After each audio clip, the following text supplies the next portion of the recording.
when I was trying to make the transition from, I ran an IT department, TV station in DC, and we had our brand Black and Married with Kids, and it was starting to make money. And I got to a point, and if you're not here yet, you'll get to a point where it either has to be one or the other. Like you get to this breaking point where like your business can't grow because of the 9 to 5. Exactly. And you can't excel in your 9 to 5 because of the business. Yes. So like the rubber meet the road and you got to make a decision on one. And I was doing a screen of one of our films up at Temple University in Philly. Shout out to Philly. 3 of y'all in here, we appreciate you. Bring back some friends in January. But I was doing a screen and I asked the guy, it was a wealth advisor, he was there speaking, had his own business for a while. I said, when's the right time to leave your job? He said, Lamar, there never is a right time.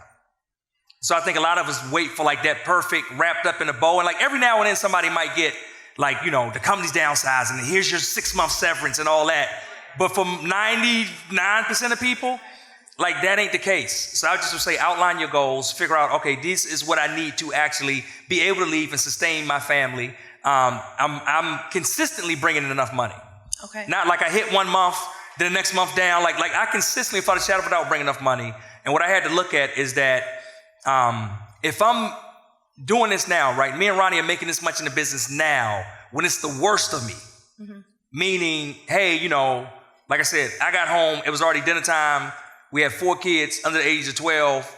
Went from dinner time to bath time to bedtime. I'm not working on the business till 10 o'clock at night to 2, 3 in the morning. Some of y'all know what I'm talking about, right? Mm-hmm. If I'm working from 10 at night to 2 in the morning, if I could work from 8 a.m. or 9 a.m. during the day and send people emails when they actually can send them back, have phone calls not only during lunch break, you know what I'm saying? Stuff like this, we should be able to blow up. And then once I did, I just had to execute. So I say like really set the goals, get defined and clear financially about what are the financial kind of milestones I need to hit to make sure this sustains, it's consistent, get out of debt. This is the best thing. It's a lot easier to be a full-time entrepreneur when you're not in debt. Mm-hmm. When me and Ronnie made that jump, we paid, like all we had was a mortgage, paid off all the credit cards, paid off all the cars. We moved to Atlanta. It's a lot easier to be an entrepreneur in Atlanta than it is in DC area. Mm-hmm. That's real talk. And people always say, Lamar, why'd you move to Atlanta? Because everybody I knew that was doing what I wanted to do lived in Atlanta. Were you worried about medical for your children? When I first made the jump, Ronnie was still working, so went off that. Then she came full-time in the business. So we were, but to tell you the truth, and what I will say about Georgia, Atlanta is great. What they don't tell y'all is healthcare is terrible down here.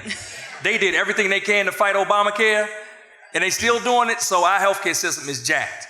But like I said, at some point, you have to really leverage and just weigh what you're doing, where you're at now versus where you want to go. It's a lot of people that don't make the jump to full-time entrepreneurship because of healthcare, but really they make enough money to actually pay for their own healthcare. It's just the mentality and the mental struggle and chain, right, Queenette? Of like, oh, I can't give up healthcare. I can't give up that benefit. I can't give up that thing. When their businesses already have enough. It's like I said, like get out of debt if you have any, right? Just get consistent. It got to be consistency with the revenue. And then once you have that consistency, if you put in the work, there's nothing you can do but go up.